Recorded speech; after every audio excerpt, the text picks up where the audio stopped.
नमस्कार, महा 83 डेली न्यूजमध्ये आपले सर्वांचे हार्दिक स्वागत।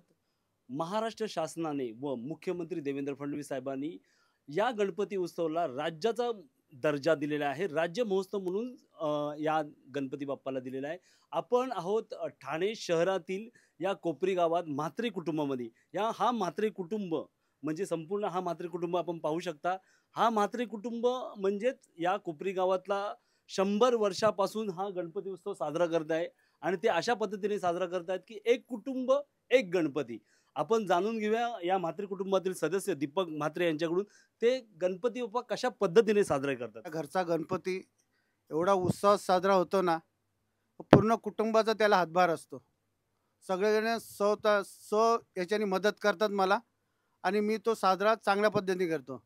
भले कोणाचं भांडण तंटा काय असो दे, वर्षभर सर्वजण साईडला ठेवून आम्ही सगळं एकत्र पद्धतीने चांगला उत्सव साजरा करतो आणि सगळ्यांची साथ मला असते म्हणून मी हे चांगलं हँडल करू शकतो।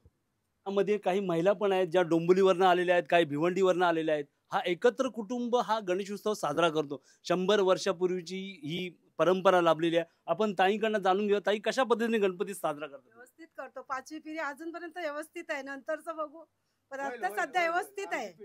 5वी पिढी आमची आहे, पण भांडण नाही, काय नाही, व्यवस्थित करतात। नैवेद्य घेऊन येतात, प्रत्येक जण आपापल्या कुटुंबातून घरातून नैवेद्य घेऊन येतात गोड, आणि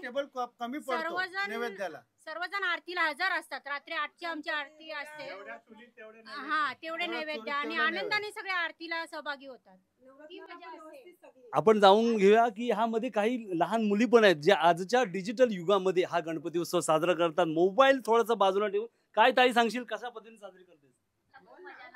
आमचं एकच कुटुंब आहे, आमचं म्हात्रे कुटुंब। आम्ही खूप मस्त मोठा सण आम्ही साजरा करतो, गणपती नाचतो। रात्री 12ची आरती पण आम्ही खूप मोठ्या एकच 12ची आरती खूप मोठी असते आमची। खूप मस्त आम्ही साजरा करतो गणपती सण आमचा।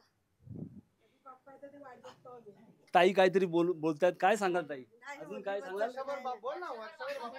बाप्पा कधी येतात त्याची वाट बघतो आम्ही त्याच्यात एकत्र होतो। त्या निमित्ताने नवरात्र प्रोग्राम असतो, बाप्पाच्या निमित्तानं आमचं कुटुंब एवढं येतं ना, बाहेरच्यांची गरज नाही लागत। आमचं आम्ही जेवण वगैरे पूर्ण एवढं कुटुंब भरतं ना, जे विसर्जन दिवशी खरंच माझ्या डोळ्यातनं पाणी येतं।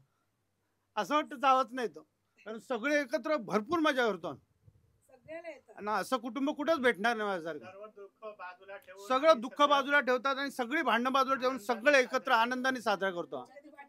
हा सण मला तो वाटतं माझ्या घरी कायमचाच गणपती असावा आणि सगळे हवे मजा करायला।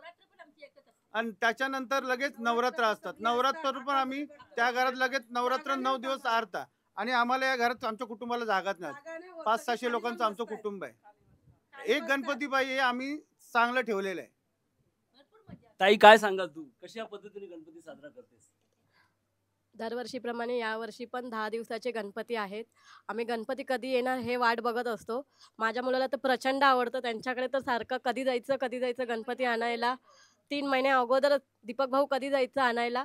खूप मजा येते, खूप आनंदाने साजरा करतात। कोणीही म्हणजे सगळे प्रेमाने सगळे वागतात आणि हे सगळं मज्जा वगैरे सगळं करतो आम्ही। म्हणजे बाप्पाची जी मी सेवा केली एवढे वर्ष, म्हणजे आम्ही सगळेच करतो, पण ती माझी सार्थक लागली। आणि मला 13 वर्षांनी आम्हाला गोंडस मूळ झालं, 13 वर्षांनी। त्याच्यामध्ये मी स्वतःला मानतो का जगातील सर्वात श्रीमंत बाप मी आहे, गरीब असून। एक गणपती एक कुटुंब हा जो संकल्प या म्हात्रे कुटुंबियांनी सुरू ठेवलेला आहे, आज प्रत्येकाच्या डोळ्यात पाणी येते, कारण हे कुटुंब संपूर्ण एकत्र आले, कोणताही कलह नाही, कोणतेही भांडण नाहीत। आणि असाच महाराष्ट्रामधील प्रत्येक कुटुंबाने हा यांचा संकल्प आपल्या घरात राबवावा अशी महा 83 डेली न्यूजकडनं याद्वारे गणपती चरणी प्रार्थना करतो। मी समीर मार्कंडे, ठाणे। धन्यवाद।